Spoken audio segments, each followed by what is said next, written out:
Hello, everyone. Hi. Oh my goodness. There we go. I forgot that I was listening to the audio on my phone and I got really startled by my own voice for a second there. As it be. Hello, welcome to the 2026 Neurodiversity Pride Game Jam. Um, Yay! Oh, it's an exciting time. So if this is your first time ever, you're wondering, who are we? What's going on? Um, the Neurodiversity Pride Game Jam is a part of the Neurodiversity Foundation, which is an international group of people trying to create a world where neurodivergent individuals are recognized, accepted, and supported to thrive as their authentic selves.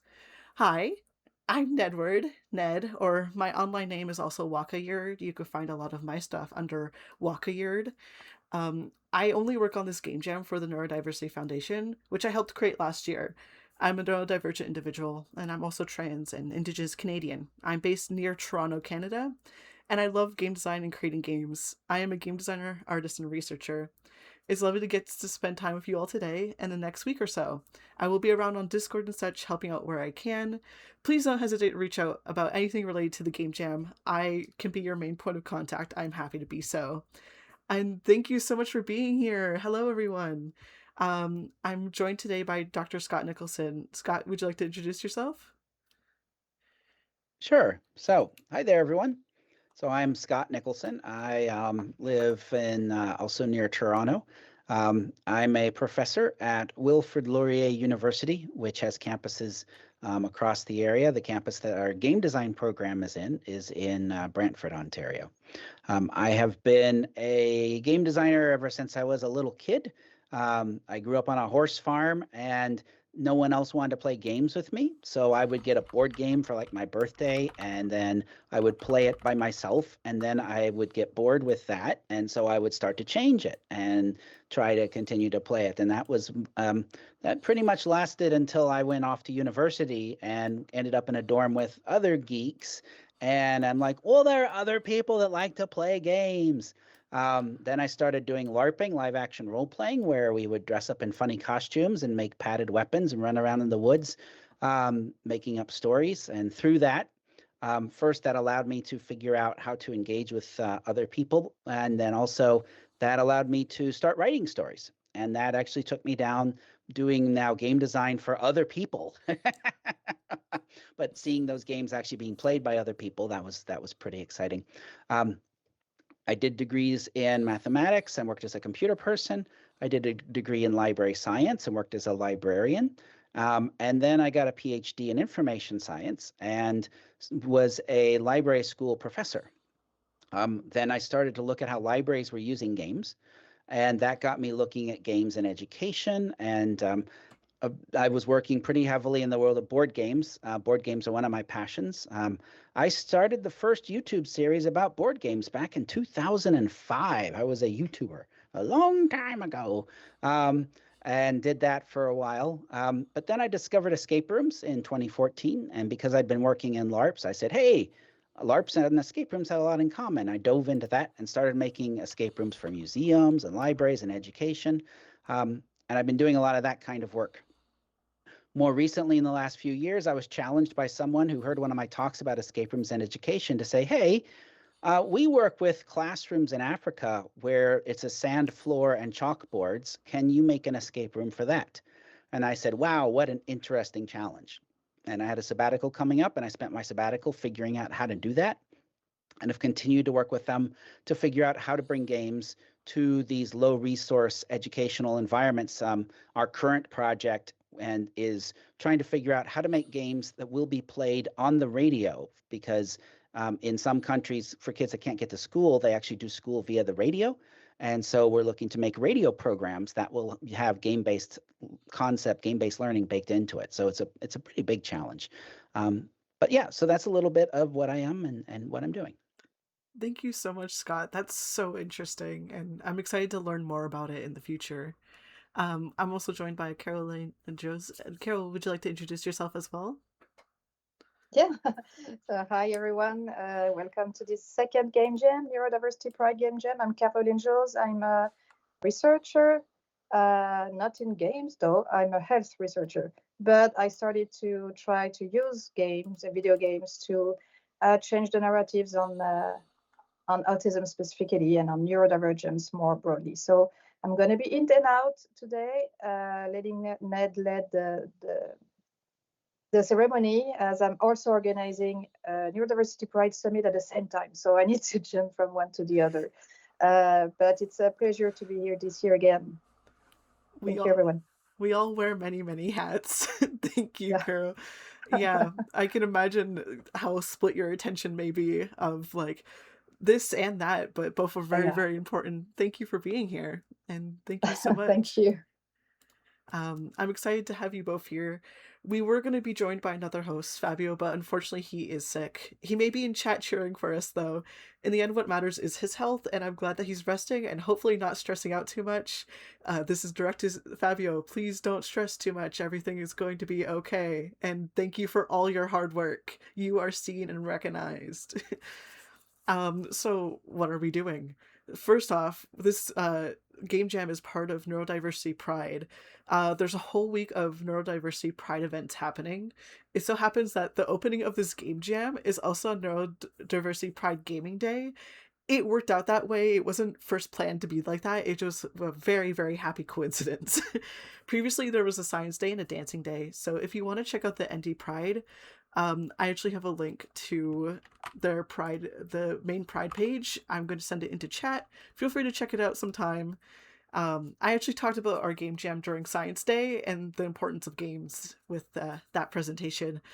Very, very passionate about that. And if you're from Science Day, hello! Thank you for checking us out. So, what is a game jam? The Neurodiversity Pride Game Jam is a week-long game jam that is centered around the theme of neurodiverse experiences. It is meant for game designers of any experience, for those who have designed many in the past to those who've never done it. It's meant to be a space of expression and creation. A game jam is when you set out a set amount of time to work on a game from start to end. It can be a bit intense for some. For this game jam, there's no prizes, but what we do afterwards is host a closing ceremony that is all about celebrating what was made. Diagnostic text could be hard to obtain, so we encourage those who identify as neurodivergent to participate regardless of any diagnosis label they have or lack of. We need to support each other, and this means not gatekeeping our community and encourage the community to come together and express ourselves the way we want to. So, thank you everyone who is here. I see Fabio writing in chat. I know everything's going to be okay because you're awesome. Aw, thank you. And I'm sure that means for everyone here. Welcome in, though, and I'm looking forward to starting this game jam with you all. This is meant to be a celebration of all neurodiverse experiences. The ones perceived as good, the ones perceived as bad, the ones perceived as ugly or beautiful or anything in between. We are here, and we are proud to be here. So, kicking off our first event, it's going to be a speech from Maya Harry specifically. Maya Harry is a neurodivergent game designer who has just started their own game design company. They'll be talking about their experience designing games and how it's valuable to be expressing oneself. Maya couldn't be here in person, but Maya was very, very kind to record a video of their speech for us.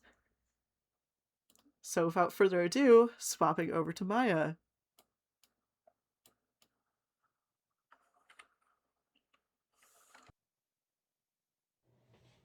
Hello, my name is Maya.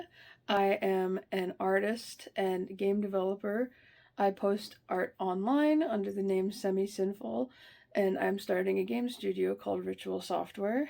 Ned is one of the people that will be a part of this game studio, and he invited me to make a speech for the Neurodiversity Pride Game Jam, and I'm so excited to be a part of it as a neurodivergent artist.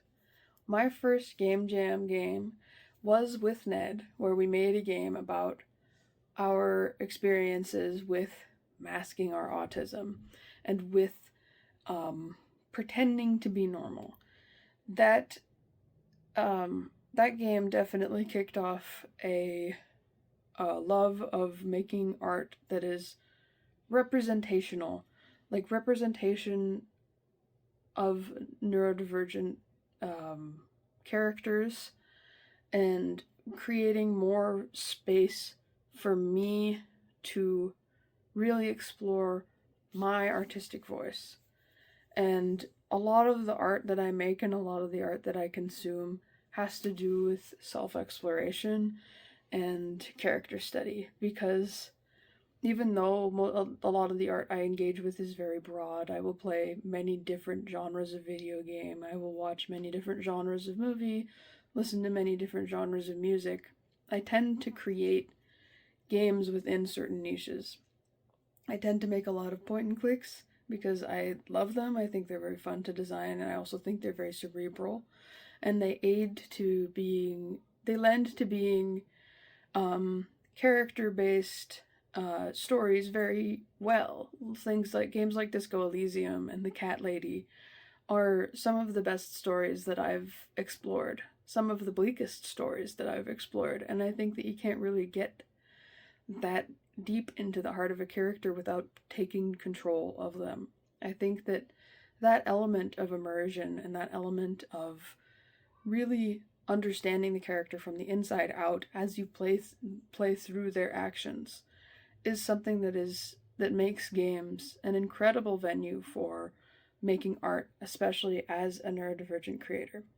And I want to talk a bit about the idea of your creative voice and your voice through your art, because this is something that I've been thinking a lot about. This is something that, as an artist, and especially as an artist in this time with the way that things are right now, that finding your voice through your art is incredibly important, but it's also not a linear process with a start point and an end point. I am and will constantly be continuing to find what I gravitate towards and what art I want to create, whether that be personally or publicly, something that I just want for me or something that I want to share with the world. Your art is a small reflection of you and your values and your beliefs, the things that are important to you, for you to represent or for you to explore. It doesn't mean that if you enjoy to explore bleaker topics, you're a depressing person, or if you enjoy writing villains, that you're villainous. It just means that the act of creation is an act of self-discovery, which is important, especially as neurodivergent artists. There's just not enough representation by neurodivergence, let alone for neurodivergence. We often have to rely on headcanon or neurodivergent coded characters, something neurotypicals never have to do because representation for them is everywhere. So the more us neurodivergent people continue to explore ourselves through our art, the better we're making it for other people like us. Even a small art piece that doesn't seem to have anything to do with the neurodiverse experience or with neurodiversity, made by a neurodivergent creator, holds value because it paves the way for neurodivergents to create things that hold value to them. It's something that's really important to me. I think that representing yourself through your art, it not only helps you find a voice, but it also shows other people that they're not alone. As somebody who is neurodivergent and non-binary and biracial, seeing myself through art is something that I will never stop appreciating. Like when I watched Sinners in theaters for the first time and I saw Mary, that was the first time I've seen a mixed character that looked like me and her background was so similar to mine. It made me very emotional, and it's just, that's the power of art. It's the same thing with, like, whenever I see a well done autistic character, it's very rare and it almost always makes me cry, and I'm almost getting a little bit teary just thinking about it. It's like when you make art that really matters to you, other people will see it and they will see how much it matters to you, and it will touch them and it'll make them feel things, and that's important. So good luck with the game jam. I'm super excited to see what everybody creates, because I think that the more us neurodivergent people make art, the more we enrich the space, and the more that people get to feel seen. And I think that's a beautiful thing. So good luck, enjoy. I'll definitely be checking people's games out after the game jam. I may not make a game because I'm very busy, but I'm excited to see other people's games. So, good luck!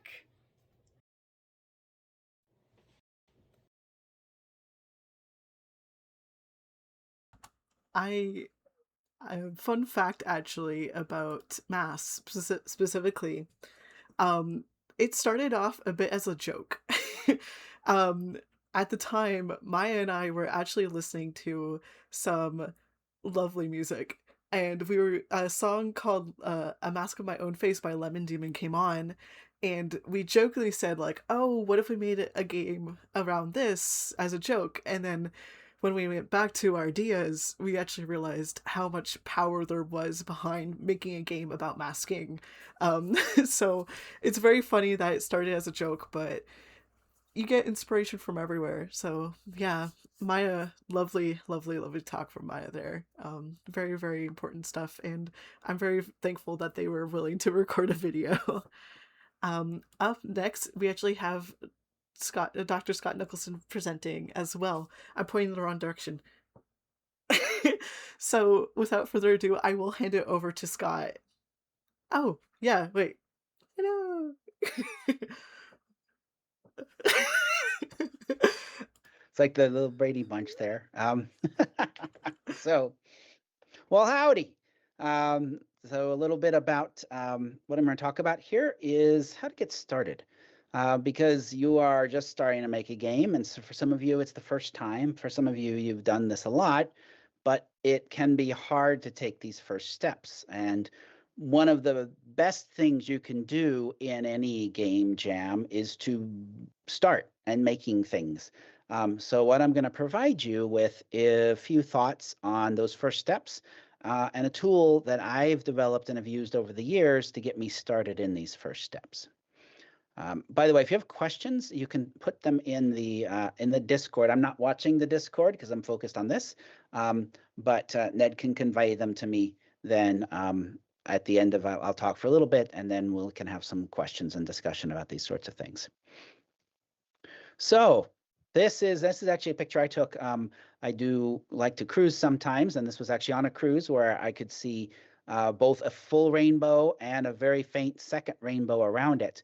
The camera just barely picked up the second rainbow, but one of the cool things about being out on the ocean like that, where there's no horizon, is you can see both ends of a rainbow, which is a pretty fabulous thing, although we didn't run over any of the gold along the way. But I show this picture because this is how it can feel when you're starting to make a game. It's endless possibilities.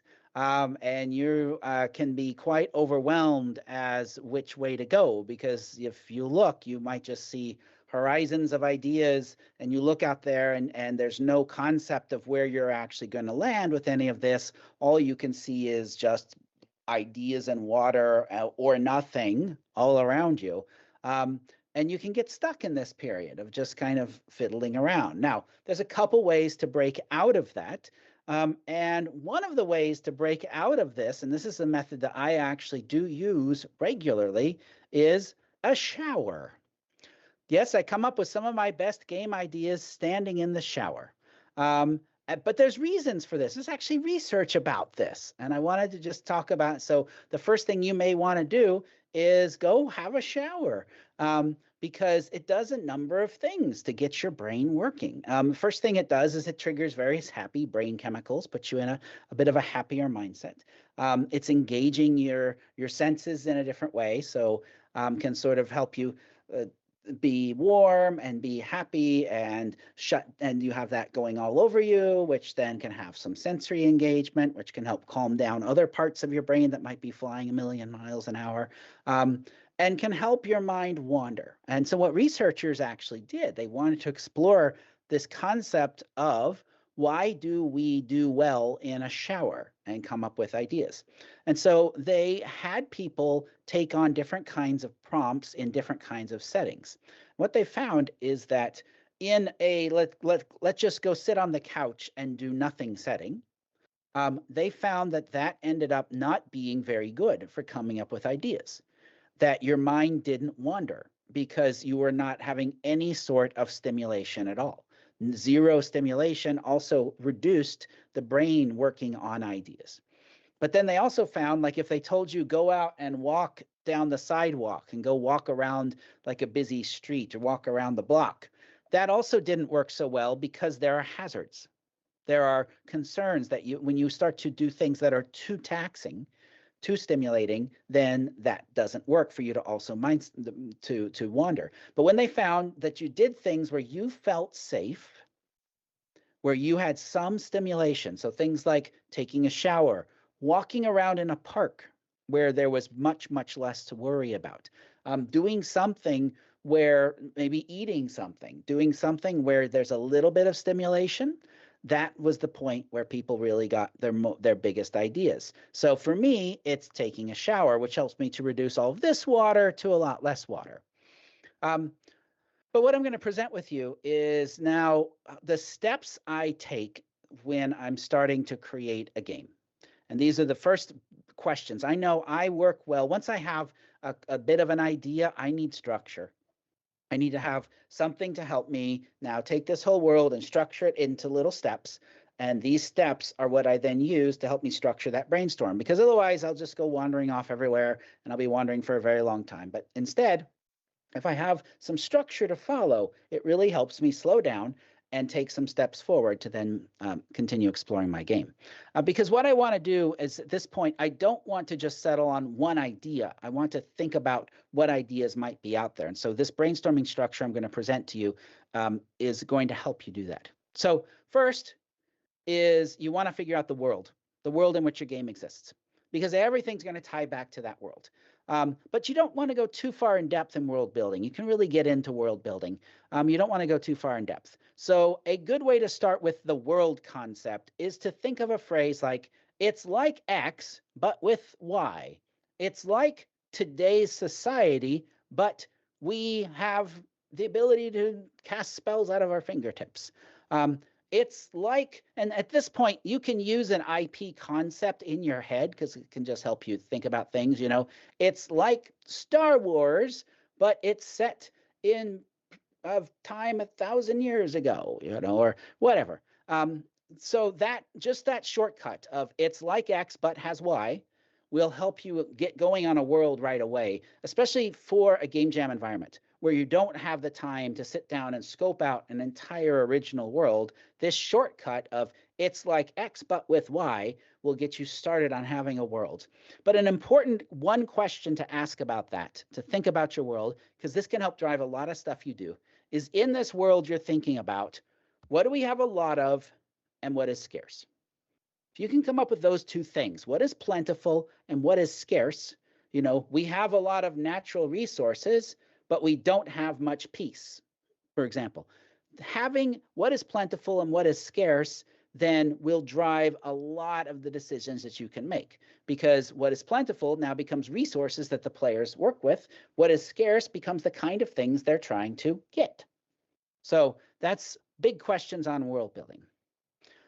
Now you want to think about, for your game, what's the conflict? So if you have a world, now you have a world and that you know have some ideas of scarcity and wealth in the world, you want to think about what's a conflict. Now the conflict is what's going to drive your game.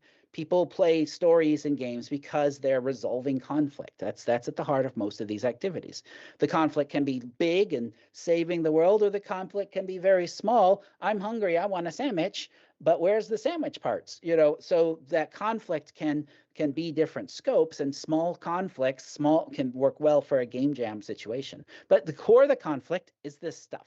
Somebody wants something, somebody else doesn't want them to have that thing, and there's a conflict that ensues. My cat wants to be fed, but I already fed my cat this morning. We're going to have a conflict because the cat, of course, is going to tell me that they have never, ever, ever been fed in the entirety of catdom and how horrible I am because I never, ever feed them. And I'm like, you had food 10 minutes ago. You don't need more food right now. So we have a conflict. Now that someone could be a group of people. It could be a party. It could be a bunch of people live in a one place. It could be a religious sect. It could be a group of animals or a single animal. That someone could be a force of nature. I want to get up this mountain to see the view, but it's snowing. So the snow is the thing that's working against me. It could be a mythical power. So when I say someone, it's a really broad someone to mean something and some opposing force. And it's really useful when you're doing this to introduce into your game design some helpers. So you want to introduce some kind of helper. Someone wants something and they ask someone for help. So you introduce some kind of an ally.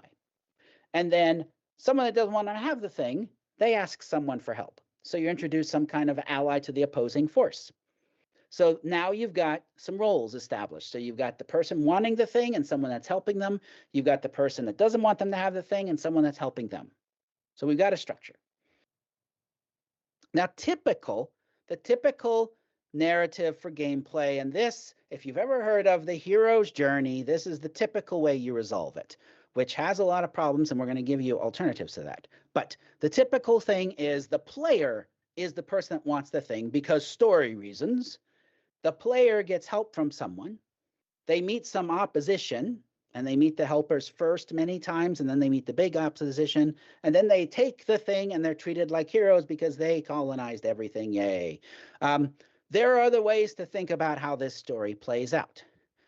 There are other ways to have different kinds of perspectives on this world and this story, and I want to give you my structure on how to brainstorm different perspectives on these narratives, because by doing this brainstorming, you might come up with some new ideas that aren't your typical hero's journey idea.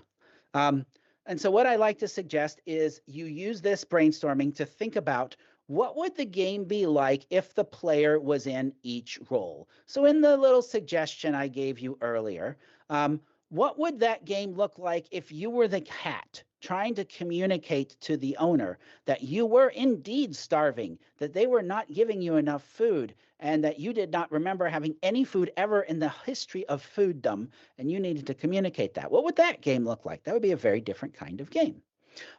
What I like to do is I like to think through the perspectives of what would the game be like if the player is the person that wants the thing. That's kind of a typical game structure.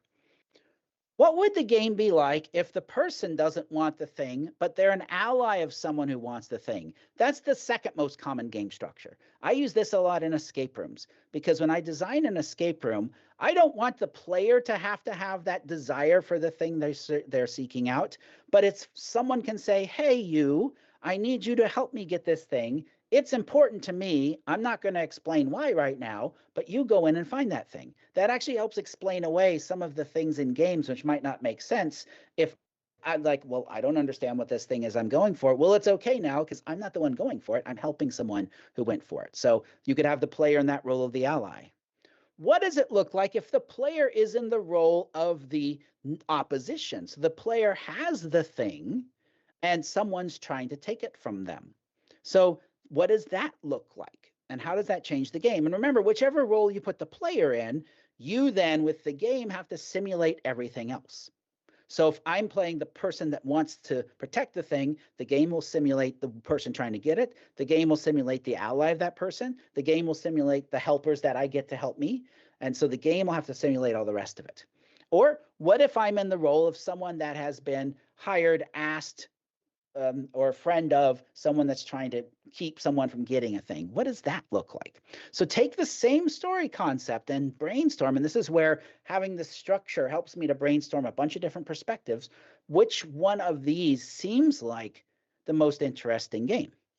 Now, you can structure this where the players are in one role, one of those four roles, or you can structure it where the players are in different roles. So there's a couple ways to do that. One is that the players are working together to accomplish something, but they each have different abilities. So they bring something different to the table. A variation on that is each of the players wants the thing for a different reason. So there may end up being some conflict between the players at some point. So that's something to think about.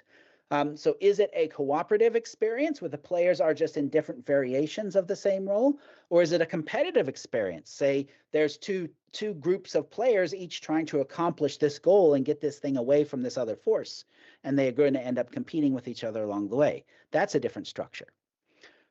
Or think about that sometimes you've got the players trying to get something and the opposition keeping them, and there's a third larger threat that appears that now forces these two groups to work together to then try and take on the big threat. So that's a nice twist that you can put on these kind of stories. But I like to think through, use this as a brainstorming structure before I get settled on one thing, because you may have an aha to say, hey, this game could be really cool if I was in this other role. This can be very useful for something I call flipping the script. Flipping the script is where you put the players into a role, into something they normally wouldn't do, to help them have the perspective of that person in that role. So maybe the players are in the role of a doctor that's treating patients rather than being in the role of a patient that needs help. How does that change the perspective of everything? And just thinking about, or the players are in the role of the admin staff for a doctor's office, where they are actually on the front line seeing everyone that walks in the door, not only the ones that get to see the doctor, the people that don't get to see the doctor, they get to see the families of people sitting there in the room, so they will actually understand situations more in depth than actually a doctor would. How does that change it when they're in that role? And if you never have this brainstorm, you might miss some opportunities to make a really cool game. The final thing I'll leave you with is, at this stage at the beginning, it can be nice to explore each of these with a tiny little game idea to see what would the game look like. What we'll do many times when we're working for a client and doing these kind of maybe a learning game is we'll actually pitch the game of what does that game look like in each of these, and actually maybe make something interactive for each one just to test it out, to say, how does this feel? What kind of game is this? Because these may all be very different games based upon which perspective you take. But having that brainstorm, going through those elements, will help you discover takes on games that aren't just going to be your typical hero's journey, save the world stuff, but could actually get at some pretty interesting nuances of the things you're looking for. So that is my message. That is my advice. Look to see if you can change your perspective on the situation that you're talking about, and at least have that discussion before you settle down on something in order to then create your games.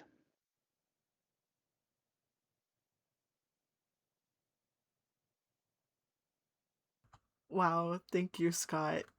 It kind of felt like I was right back in your class. Really, I was so excited to listen and learn, and some really interesting stuff about narrative that, like, I do passively, but I don't think about of doing anymore, because like I didn't even think of bringing it up when talking about ideas on how to create them. That was so cool. Um, in terms of questions, we did have one person ask about their specific game idea. Um, so they said, I think about a game where it's a puzzle exploration game where you must complete a shopping list while managing sensory overload in an increasingly overwhelming supermarket. And they wrote, is this a good idea? I'm also new to this about making games, so I don't think it's going to be good. We did have a couple people in chat talking about like, um, sounds like valid and cool idea. And I personally wrote, if it's something you want to talk about, then go for it. That's my opinion. Should we work on that a little bit? We could Would try. this be a time to actually take that model and show you how you could brainstorm it a little? That would actually be really, really cool. I'd love to see how that could be broken down. Okay, so we have a world. So the world in this case sounds like it is a supermarket. So we'll just move forward and say it is a today's supermarket, and it's a supermarket, we'll say maybe in a larger urban environment where there tends to be a lot more going on than a quiet supermarket, say in a rural area, but one that's a larger supermarket. So we'll just take that as a step to move forward. So that's a world.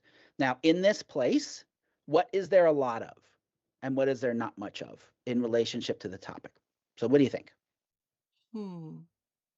So it sounds like there's a lot of distractions. There's a lot of noise. There's a lot of stuff. There's a lot of stuff that can be bought. What is not there? Quiet. There's not places to get away. There's every corner you turn, there's someone. So scarcity in this game is going to be a place to focus, a place to be quiet. So okay, now we can move forward. So now we have a world, and now we have a basic idea. So now already you can start to think about, okay, so the gameplay now is going to be about managing this thing that there's too much of, in order to try and find something that is scarce. So now a story of someone. So someone is coming to the grocery store and they want to buy groceries off their shopping list. And something, and in this case, there's a lot of somethings, are preventing them from doing that. Some of those somethings are deliberate because people running the grocery store want you to be overwhelmed. They want you to be at an end cap and grab what's on there. They want you to buy all that stuff right at the checkout that you can grab really easily. They want that situation to happen. There's also things that are helping you not have that quiet because there's other people in the store that are going to be rowdy. There's going to be noise outside the store. So we have a lot of some things. So now we move on to thinking about, all right, what do these games look like? So first, and then we'll do this. So what do you think a game would look like? Just one idea. What would a game look like where you are the person trying to go in and shop? What does that look like? For me, the first thing I think of is like a complicated user experience looking thing. So too many things on the menu, even having to parse what is important to you or not, to the point where it just feels overwhelming in general. I imagine something like even just like a 2D or a 3D type game where you're actually navigating the store itself. That's where I personally start. Okay, so now let's explore some of the other possible perspectives. What's this perspective like if you are a store owner and you know that if customers come in and are overwhelmed, they will most likely leave and may not buy anything? What does that game look like where you're now trying to manage a store with different kinds of customers? It sounds like a resource management game. Um, hmm. I'm trying to think of what that would be like, and also I think there we go. Sorry, I froze There for we a go. second. Yeah, There we go. it all froze for a little bit. And you I don't have was to go too nervous. far down on this brainstorming, but thinking about what does it look like if you are now in the role of managing a store and you're balancing customers that get overwhelmed, but you're also balancing that with customers that need the marketing to buy anything. And so you've got different, I think of maybe like a sim where you're seeing different customers come in and you're putting things out, and each customer is color coded as to what they might run away from or what they might be drawn to, and realizing that different people go for different things. So now let's take the ally approach. Let's say you are a parent and you want to send your child to a store to buy things, but you know they're going to get overwhelmed. What does a game look like where you're in that parent role? So you have the ability, say, to reach out to the store, to come up with ideas, to see. So that might be more of a role-playing game type setup where you're the parent taking actions and noticing what's going on. And you see how each of these is going to make the player have a different perspective on the situation. Right. We could have it to where, what if you are a shopper in the store and you're noticing behaviors and you're noticing someone struggling? And so what can you do? Can you do something about that? What are options? So in this case, you're watching. You could have it to where you're a checkout person. How do you engage with each person as they come up? So this is more like a papers, please. Like I'm trying to look at how the person is, and do I greet them loudly? Do I just sort of work on them very quickly? So this is the brainstorming I'm talking about, where you sort of pick at who all is in this situation, and what would a game look like if that were the situation the player had and everything else is simulated. And that's going to help you think about many more ideas for getting started. Now, you'll throw most of these right away. Many of these will not be feasible games, but at least having that moment of thinking, well, what happens if it's like, I think the perspective of a store owner trying to create will help people understand the situation in a very different way than in the perspective of an individual. But it helps when I do this. It helps me to I like having that structure. That helps me to deal with the wide open water and break it down and have a little structure to have this exploration. And then I can dive into one box deep and go and explore that path. For sure. I have a question, if that's all right. um, how do you do the same thing with like how a game can be made? For example, like different softwares, different formats, such as like I personally use visual novels a lot because that's what at my disposal. But do you ever do the similar thing of like trying to branch out what type of game that could be made out of the situation or narrative you're telling? Or So I actually, when I'm doing this for real, I add a few more layers that I didn't get into on this one. The first layer I will add into this is genre. So what is the genre of the game I'd like to create? Do I want to create a resource management game? In which case, then I ask for each of these, which is the best resource management game? Do I want to create a mystery? Do I want to, so, and in this case, you're also going to think about the technology and the skills of the player base. So who is playing my game? Because if I'm making this game for people that aren't heavy gamers, well, I wouldn't want to do a big resource management game. I'd probably want to do something that's more of a role-playing game, more of a twine thing, something like that. And so I let the intended audience and the genre come into play to help, because right now you have all these different possibilities. How do you pick? And there you say, okay, if I wanted to make a mystery game, which of these, so what does a mystery game look like if the player is the shopper? What does the mystery game look like if the player is the parent? What does the mystery game look like if the player is the shopkeeper? What does the mystery game look like if the player is managing the store? Which of those leads towards mystery?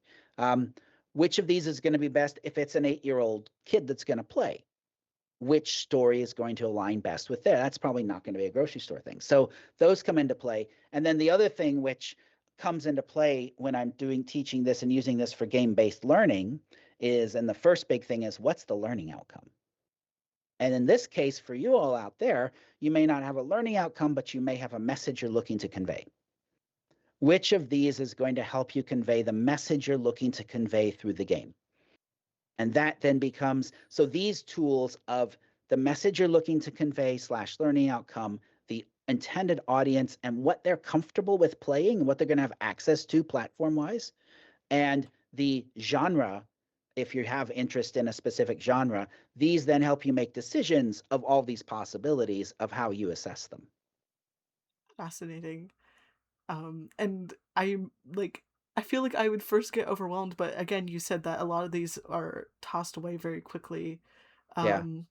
Makes sense in the end because some things don't mesh well or that sort of Most thing. of it won't. Yeah. Most of you're going to throw away most of this, and that's. But when you are designing games, it's really important to generate a lot of concepts and ideas, knowing that most will get thrown away, and then you generate multiple basic prototypes, knowing that most will get thrown away before you settle down on one thing and say this is the thing we're going to go.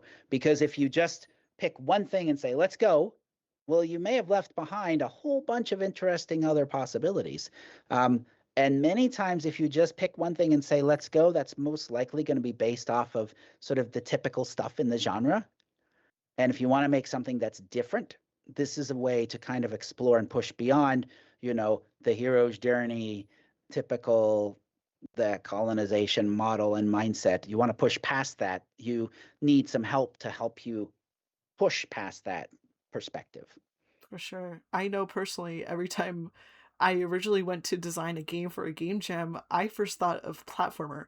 Um, and I had that a few times when even designing with a group. So I could definitely imagine like everyone thinks platformer first and then, but it didn't really correlate with any of the ideas we had. So we had to quickly scrap the concept of a platformer. So yeah, definitely pushing past those first concepts is really, really important. Um, I'm not really seeing any other questions in chat, so thank you for your presentation, Scott. All righty. Well, hopefully that can help you get started. If you're new to this, enjoy the journey of making a game. It's about the process, not the product. That's really important here. Realize that out of a game jam, what you should be happy with is what you explored as you did it, not just at the end. It's like, oh, look at this thing we made. No, it's really about how you change through the process. That's what you get out of a game jam.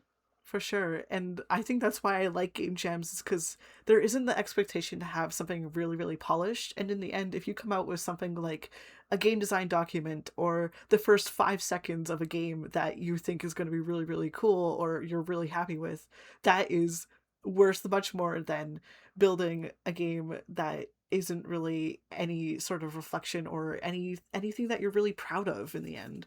Um, yeah, I love game design. Can you tell? Okay. So next is me. I'm just gonna give a short talk. Oh, I see that someone's written in the chat. I think it's true for every creative endeavor. What comes out in the end is never what you expected to be at the beginning, no matter the medium. It's about the process, like Scott says. Definitely about the process. Yes. I am going to be giving a small tech talk next. I don't have any slides, so I'm just going to switch over to this view of myself. So take it away, me. Thanks, me. Alrighty. Um, so hi. Hello everyone. Um, I wanted to talk about a few things. I definitely don't have any really fancy slides like Scott does. And again, thank you, Scott. That was mind-blowing and it's so cool seeing you work and present.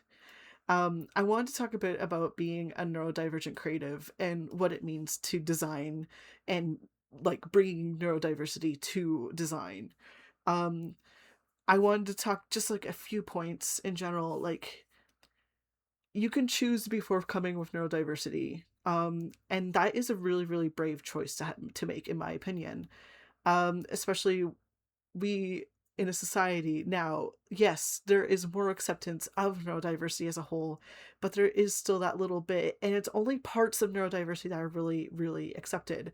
So understanding that you're choosing to come forth with being neurodiverse and talking about it is a really, really big step to make. And I wanted to address that. And that's something that I've had to do again and again and explore in different ways what it means to identify as neurodiverse. I did my master's in inclusive design where I was the only really outward identifying neurodivergent person in the classroom. And what that meant for me to teach others about what it was like in my experience to be neurodivergent, that was a lot of work.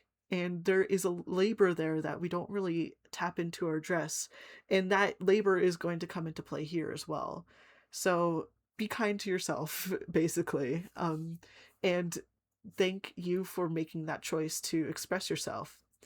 And there's a common thing that comes up that where I talk about something and then I end it off with it's because of neurodiversity, and people tend to go, it's not all about neurodiversity. However, it is in a way. I don't try to make it about neurodiversity, but neurodiversity affects how my brain thinks compared to a neurotypical individual. I am neurodivergent.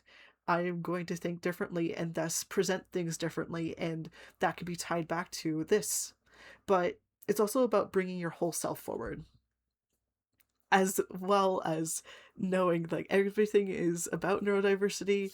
Not everything is just about neurodiversity. I am not just neurodivergent. All parts of me come forward on how I talk about games and share games and make games. I'm not just autistic. I am not just other neurodivergent labels I choose to identify with. Um, I am also trans. I am also I was also identified as female at birth. That affects how I was raised. I'm also part Indigenous Canadian. All of this comes together to build a whole self. Yes, neurodiversity and being neurodivergent affects how I view the world. So everything is about neurodiversity in a way, but it's also about your whole self, and that includes you. Your whole self is in this. And don't be afraid, especially with something like the Neurodiversity Pride Game Jam, where we're talking about neurodiversity. Don't be afraid to explore the other parts of yourself too. Because again, you're bringing your whole self into this. And every topic you talk about that isn't technically neurodiversity is still about neurodiversity because it's coming from you, and you are an intersectional being. You're made of many different parts to yourself. So don't be intimidated by the idea that you have to make a game about neurodiversity. kind of like Maya said, of like a neurodivergent person expressing themselves is really good in itself for building this lush landscape of expression. Um, I want to also talk about why I started looking into neurodivergent representation in games. That's my main research area. Um, and I'm going to talk about very briefly this character named David Archer from Mass Effect 2. I will not be going into any details, and those who are colleagues of mine have heard a lot about David Archer to the point where it may be like, oh no, he's talking about David Archer again. But David Archer is a character in the downloadable content for Mass Effect 2. He is autistic. He identifies as such. But within that whole narrative, he isn't really talked to specifically as a human. He's much more addressed as a tool to help, or in some cases, a savant. He's like a savant role where he's really good with math. Um, at one point, he's kind of more like a human audio recorder, which is like playing back previous conversations than a human. And I came across David Archer as a representation of autism in my third year of university. I was actually playing the game with Maya, who was the first speaker today, and both of us had to take a step back. We were both really freaked out about the fact that we were being represented in such a way.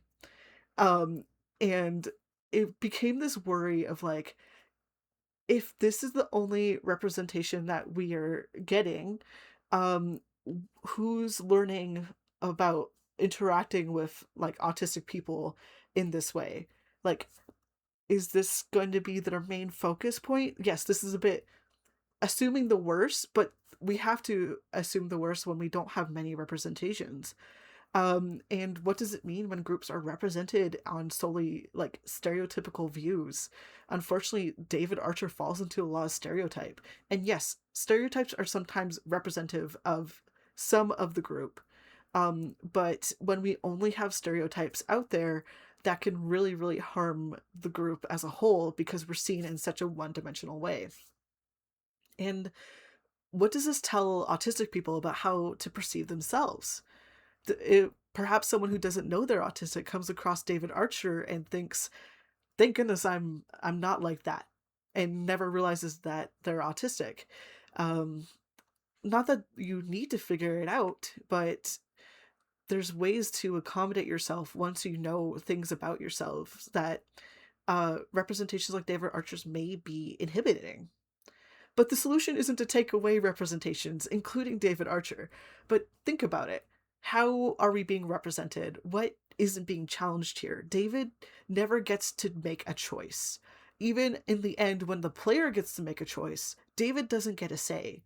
And it's his life or death situation. You get to choose whether you help him out or you don't. And David doesn't even get a choice to help himself out. Or what does he want? It's all about what the people around him want, as if he doesn't have a voice. What's being challenged there? Nothing. We just assume that the neurodivergent person doesn't have a voice. This is what caused me to go into research. I'm very, very passionate about it. That's the very short version. I could do an entire presentation on just David Archer. Because I want to do better for all representation of neurodiversity, not just autism. Neurodiversity is a huge spectrum, because it's everything but neurotypical.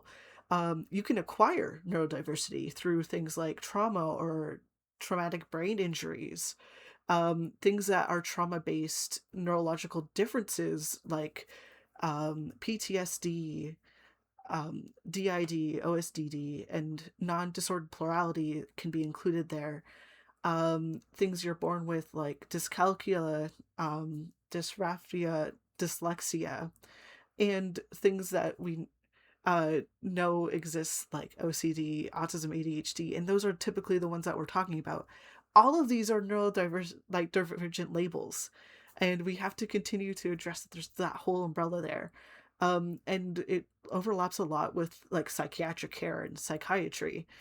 Psychosis, schizophrenia is a form of neurodiversity. But I wanted to also talk about what it means to create. Creating to me is very, very powerful. You have so much power, and I'm excited to see what you guys make. And you could choose to tell your own story and how you want it to be told. Like Scott said, there's many different perspectives you could take in every game idea you come up with. So you really are um, at the helm of a large ship and steering wherever you want to go. Um, I also want to talk a bit about responsibility to make sure you're not causing harm to yourself and others. Um, Mostly to yourself, because a lot of people don't consider that part of designing from experience. I do it myself. I'm the type to go, I want to talk about this, and then it's like I'm holding a hot potato, but I'm just holding it and I'm just letting it burn my hand, and I'm like, ow, that hurts. This hot potato really sucks. I don't like this hot potato in my hand, but I want to present this hot potato. Accommodate yourself, please. Use a plate in the scenario. Hold the hot potato in some different way. Don't hurt yourself to tell a story. It's not worth it to come out of this having a negative experience that just causes harm to yourself, or making a game that in the end feels much too exposing to yourself. That I don't want you to get hurt. Your voice and viewpoint do matter, and please don't stop expressing yourself. Your game doesn't have to be explicit or explain itself, and you don't have to explain yourself to the audience. Just express. One thing I find myself doing is explaining myself a lot, but you don't have to do that. A neurotypical person doesn't need to explain themselves to the audience because it's assumed that the neurotypical audience already understands what's going on. Why can't we have that for neurodivergent voices? Why is it an assumed normal or othered situation where the other in this case has to explain themselves? You don't have to change the world. And in brackets, I have alone here. What I mean by this is that it's a lot to take on trying to make a game that speaks very powerfully to a whole bunch of things. I've fallen into this pitfall many times. I still do. I'm learned from what I say, not what I do type of situation here.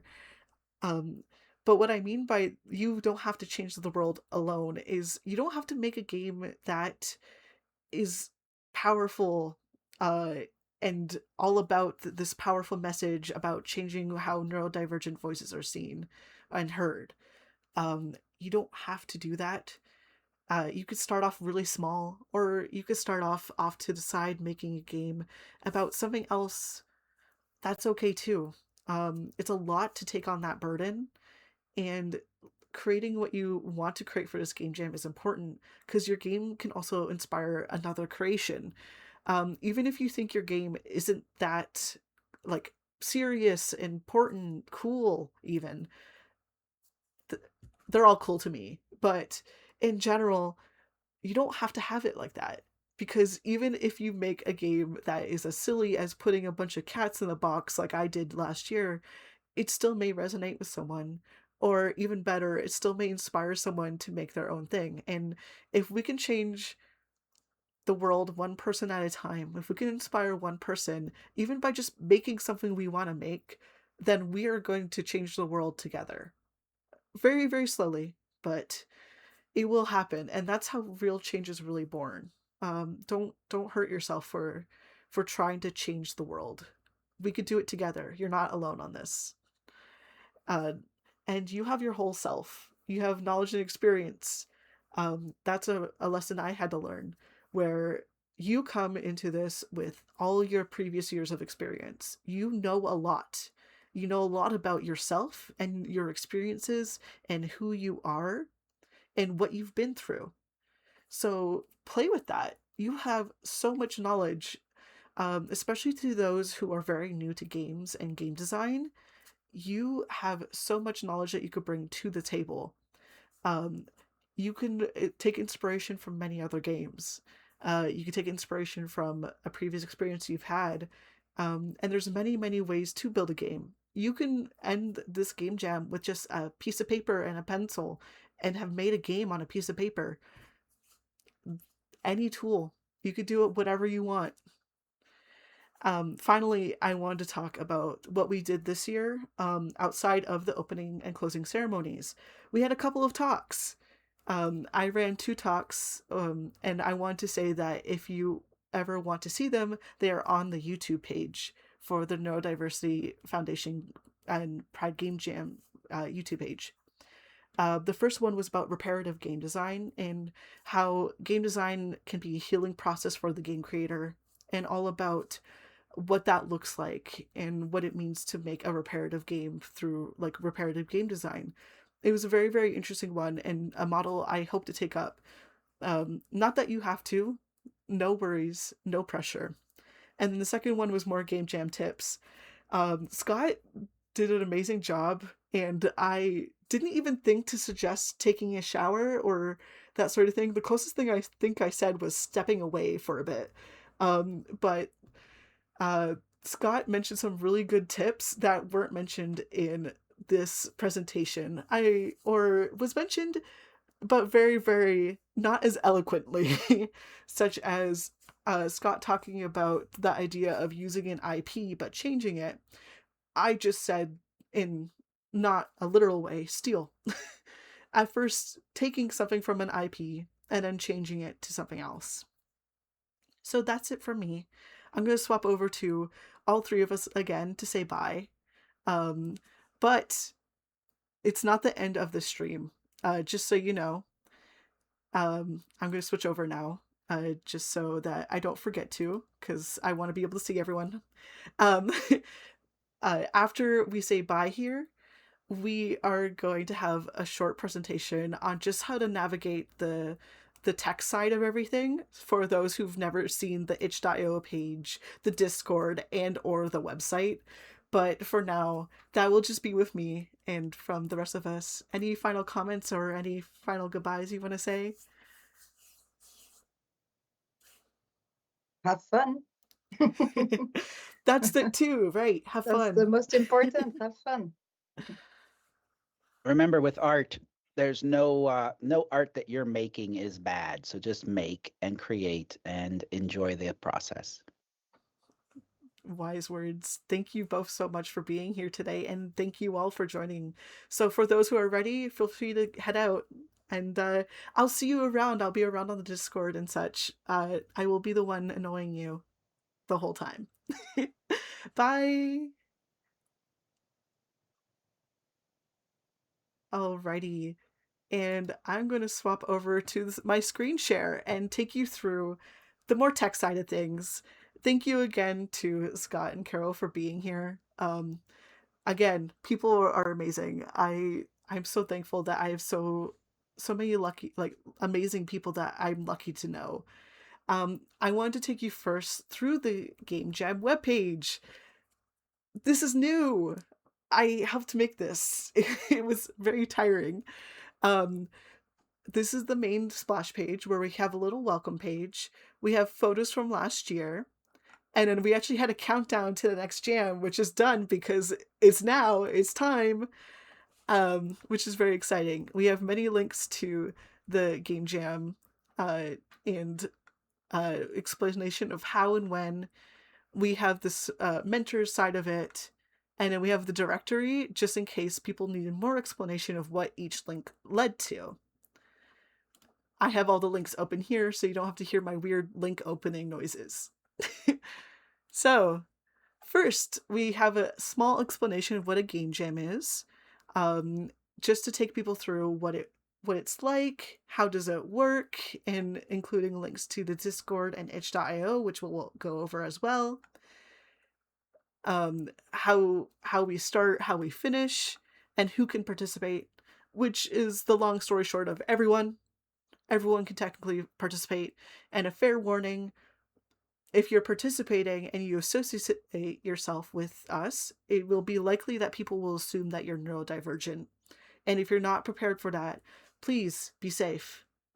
Please take care of yourself, make the necessary steps that you need to make sure you don't get hurt.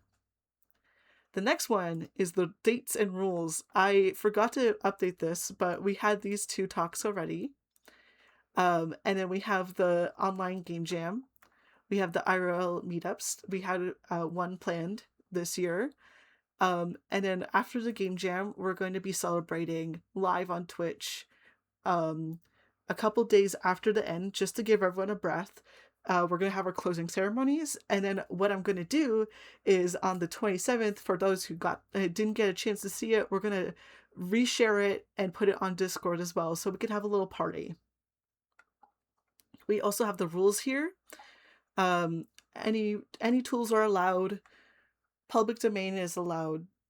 You're allowed to use anything you made before the game jam, but please no AI. Sensitive topics are allowed within reason. Please, again, be careful and mindful of yourself and others. And NSFW content has to be tagged and warned about beforehand, especially since we have people who participate who are minors. Please, please, please make sure that your content is appropriate, and if it's not, please mark it as such.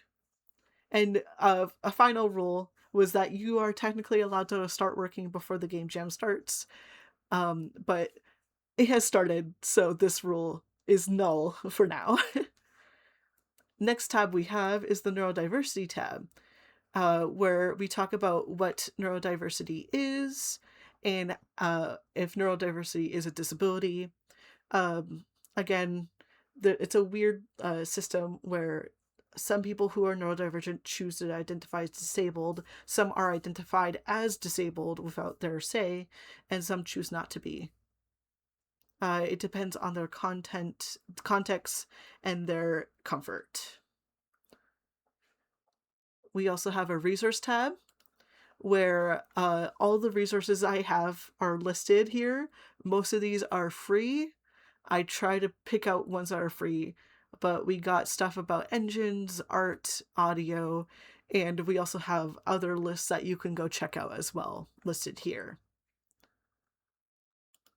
We also have our about, who are we, and why are we doing this, mostly just explaining who we are. There's me and my work.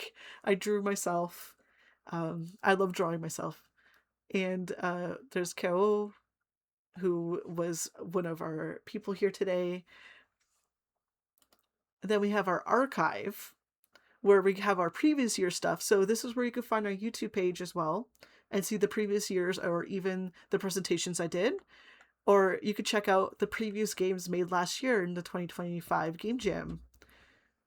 Wonderful games. I'm so excited for this year as well. Finally, we have a contact where you could choose to volunteer with us. Tell us if there's an accessibility concern about the webpage or anything else we're doing, or just contact us in general. Finally, we have a sponsor page. We don't have any sponsors yet, but this is where we'd put our sponsors if we had them. No worries. Hopefully we continue to grow and expand. But that's it for the webpage. For the itch.io, oh my goodness, we have 96 people who've joined so far. Stunning. That is triple what we had last year. Wow. But it's very funny. I opened this before, so it starts in -1 hours. Oops. We have a quick introduction, explanation of what the theme is, and the other theme that Neurodiversity Pride has. You don't have to follow it, but Every Brain is Beautiful is the other theme.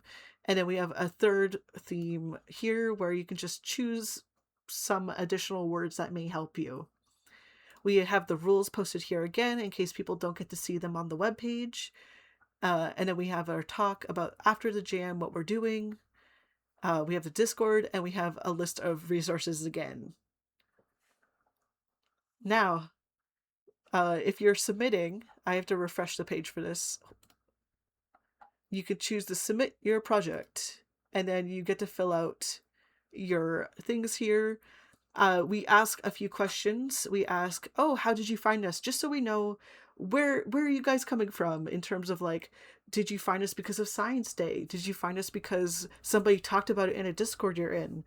Probably me. just so we know where we're getting our people from and what works, because we don't want to make too much effort for the people putting advertising out there that we cause harm to those folk or stress or burnout. So knowing where you guys are coming from is really helpful. We also ask if we can share your game on our webpage and do it as part of the showcase. This is just to make sure that if you make a game that's really personal, that we're not sharing it everywhere where you're like, I'm not comfortable with this. And then finally, we ask where you're jamming from, and this is partly to help us in the future schedule when events are. And just in general, it's really cool to know where you guys are jamming from. And then you would hit submit. There you go. I see that another person joined while I refreshed the page, so that was in the last hour. Currently, we don't have any submissions, but that's because the game jam started an hour ago. But yeah, 97. I thank you all for being here. Finally, we have the Discord. Now, I have the moderator view, so I get to see a little bit of everything. But when you join, you will be asked a few questions. I've filled out mine already. You'll be asked to choose a color, maybe some keywords that you want to describe yourself with. I mostly do art and game mechanics, but I consider myself a jack of all trades. I marked where I'm jamming from. I would also hit 2026 because that's the year I'm jamming in. And are you participating or are you just watching? Yes, I'm participating, or nope, I'm good just watching. And then any particular things you're looking for on this server, such as looking for teammates, looking to discuss ideas, I'd like some help with my game, or I want to share or see others' ideas.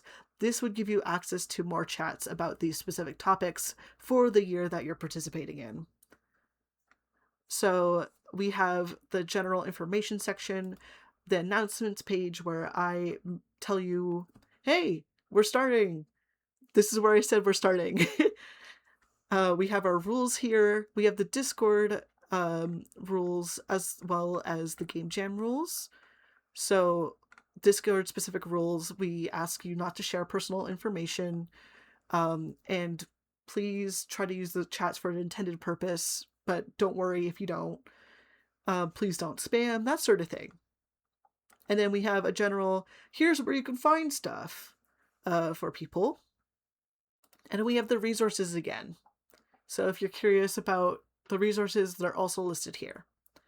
We have an introduce yourself page where people can introduce themselves if they wish.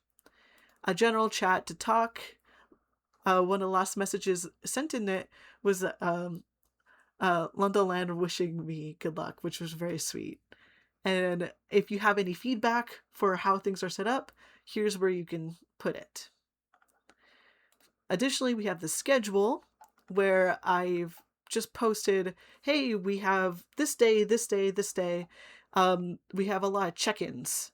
So what check-ins are in this case is on the next chat, the temperature check chat, I will be at the time that is said in those check-ins, posting maybe a question or maybe a comment of like, hey, this is just checking how you're doing.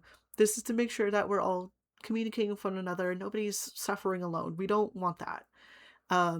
You can answer with an emoji or a sentence, whatever you want. Have fun with it. And then we also have links to the closing ceremonies and making sure that everyone knows where to find us. This is currently an empty chat, but this will be where you can post your games to share with other people, where you can share games you've made for this game jam this year.